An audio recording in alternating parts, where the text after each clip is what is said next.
So Sylvia's done all of the introduction that she needs really, and I'm very worried that I only have 10 minutes to unpack what is actually a really complex situation where I had a wacky idea right at the beginning of my PhD that I was going to use social media to collect the first part of my data. So this is kind of I'm kind of sharing with you the journey that I had into the ethical review process, which wasn't just to do with the University of Leeds, it was also to do with did I think what I was doing was ethical as well, which raised quite a lot of questions. So let's get started. The first thing really that, oh, I just told you that, so bye. So the first thing that we really have to think about is, I'm not here to really talk about my specific project, but it's important to consider the background of the project in order that you can see why I use social media in order to collect my data, because that was one of my main overarching questions for ethical review all of the time was, why do I need to use this? I think it was important for me that I didn't see it as a gimmick. If it became a gimmick, then there was no real point in doing it. I wanted to have a real rationale behind it. So I've been very lucky because Rosie's kind of helped me to unpack this already, slightly to do with musicians and careers. For anybody, leaving a degree is a difficult time. You lose your support network, and also you kind of have to make it alone. But creative graduates especially have a different kind of experience because they don't have such clear-cut a career goal. Maybe they're more expected to do portfolio career work, which kind of consists of lots of smaller projects, which rely on kind of not just being good at what you do, but networking and having a real sense of your own strengths. And so we've got music colleges, which are in essence quite a competitive environment. There's lots of different social structures at play. And whereas you are there to get the best education possible on your instruments, and it's probably worth mentioning that I went to music college, so there's quite a lot of issues with reflexivity in this research as well. I came out a very, very good player, but quite unaware of what else I was capable of, which kind of led me to doing this research now. There's also some quite interesting research that suggests that the more of a calling that somebody feels towards a certain subject, especially a creative subject, the more likely they are to ignore negative career advice, even when from a trusted source, which is quite and this was research done with musicians, young musicians as well, which then led me to think about how can we help our graduates to know what their strengths are. And my supervisor, Karen Berlin, did a lot of research about this, and she's still doing that in the School of Music now, and has found that students tend to take advice best actually off their peers and people who are very relatable to them. So it was from there that I decided that, well, we needed to find a discussion point as well, and there needed to be a way that I could disseminate this data in a way that would be useful to people outside of the research sphere. So which brings me to the main crux of the situation, which is nobody kind of talks about this. I talked about reflexivity, and for me, when I left music college, I had a lot of friends, and myself included, where we spent a lot of time kind of sitting on the sofa thinking that maybe some work would come to us soon, and, oh well, I'll take that teaching job, but I won't be there forever. But nobody talked about it while they were in college. And so that's where my PhD came in, and then that's where I started to think, can we discuss this? So I had a bit of a wacky idea that at first it started out as, if you could tweet your younger self, what would you tell them? And what kind of advice would you give? And then one of my supervisors said, why don't you use Tumblr? People share all sorts on there, and you can remain anonymous. So the first thing for me was opening up this discussion. Second of all, it is possible to remain anonymous on Tumblr. We will talk about this later, because there was a bit of a moment where I worried that it wasn't. And you have to do a lot of digging, but it's a very good platform. I'll show you what it looks like. There's something quite novel about using this kind of way of participating in a research project, and I wondered if people would be drawn to that. But also, there's the ubiquity of social media in our everyday lives, especially for young people who I'm specifically focusing my research on. I wondered if the normality of sharing it via social media also might kind of draw people into doing it. So the sharing of the research data then makes it a kind of valuable resource for people to look at, even if they're just interested in what I'm doing, interested in the research, and of course, if any of us have been to kind of the sessions about things like impact, my favourite word, and things like that. For the ref, we do have to make our research data there is a kind of push for making our research data available publicly, and so I've already done that, which has been a kind of frightening step as well.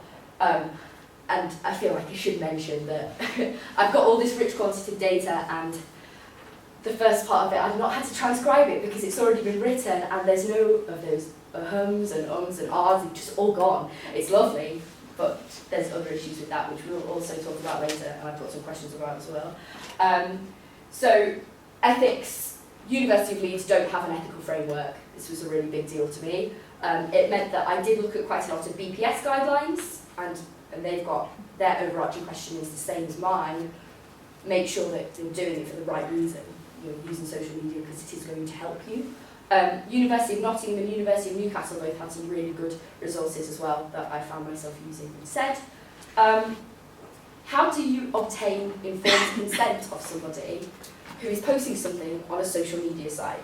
So there's several different things to think about here. This research that I was doing was not covert research. It's not unheard of to do covert research in social media. One of the big ones, actually, if anyone's seen on Twitter, the account Shit Academics Say, is actually a research project, but it didn't start out that way, or rather it did, but they didn't tell anybody. And then actually that had its own repercussions because some people came out and said, actually guys, we were researching to see what you would do with our fake tweets that we put out. And quite a lot of people got a bit kind of, I didn't consent to that. And so one of my issues was trying to make it so that it was possible to give informed consent for your data to be used. And I will show you the website that I'm using as well, because I think that's quite important. Classical musicians have quite a tight-knit community. They all know each other, and so there was a need for me to kind of redact. Some people did put names in by mistake, whether they were real or not, I redacted them. There's also the issue of kind of, you do get cases in classical music where word travels really, really fast, and you'll hear like a story that'll get repeated here, like a Chinese whispers thing.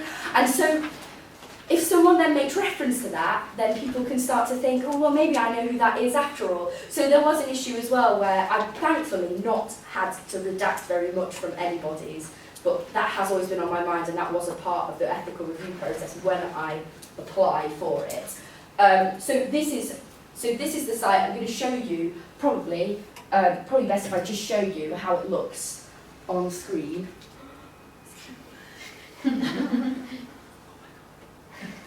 Please work. Hey! So this is what my site looks like. At the moment I have 21 participants, and they're all quite interesting, all very different, quite long, some quite long, some quite short. So what I did is I've been really clear. If you see here, it's been really clear, like, this is a research project. Please make sure you read the guidelines first. That sends you straight to the participant information sheet, all of the information, and the key bit here was, by adding your story to this blog, you are assumed to have read and understood the above information. There's been every opportunity, and when people submit their letter to the website, they have to put an email address. Some of them have been fake, but they have to put an email address, and I send them that sheet again and say, this is the deal of what you're participating in. Let me go back. There's also, so when someone wants to share it, that's what it looks like. It says, please read the information sheet. Again, I get really bored of this information sheet. And that's where you fill it in and send it. If anyone wants to see what it looks like from the other side, I can show you that, but don't really have time now. I'm going to go back.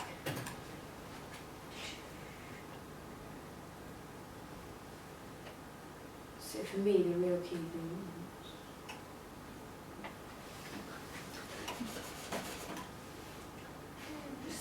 it's feeling a bit how I do right now after all the cake I ate at lunchtime. A bit slow.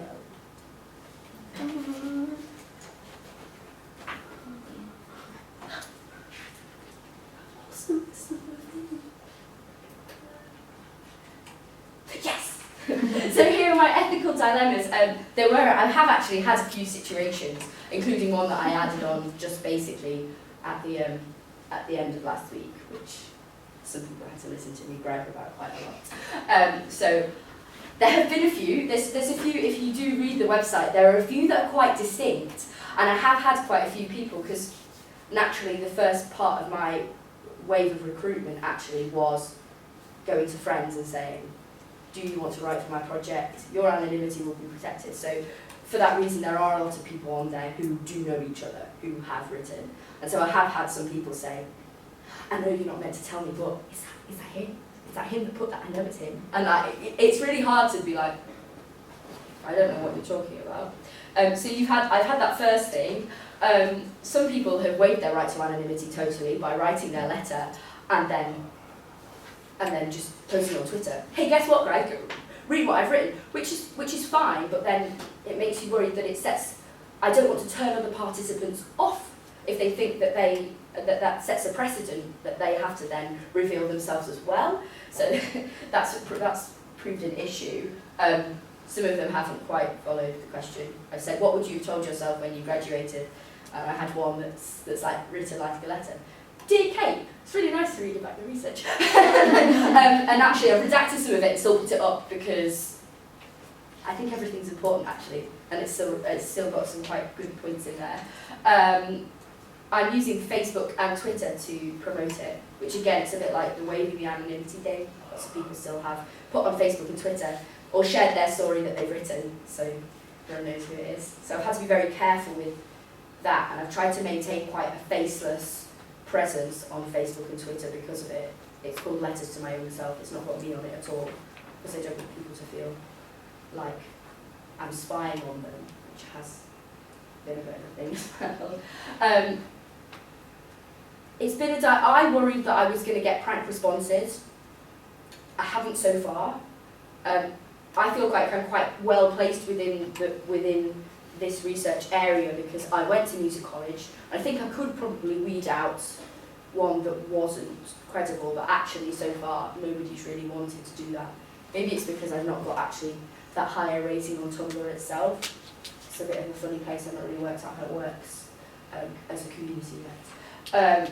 Yeah, this was the last one. My page went a bit rogue last week, and as much as Tumblr told me that I could keep people anonymous, for some really weird reason within the theme that I'd chosen, someone had hit like on someone else's thing, and then it suddenly put the participant's full name at the bottom. Luckily, I was notified of it really quickly and had to change the HTML, but if I could give you one takeaway point from using social media in research, is be prepared for every eventuality. Don't be afraid to do it. I think it's really important. And I went to a conference a couple of months back where actually somebody said, it's getting to the point where social media is such a big part of everybody's lives, whether you're on it or not, it becomes almost unethical to discount it, because it is its own community and it is its own part of our lives. And so I think it's important to kind of try and tread these new paths, even if your page can go rogue.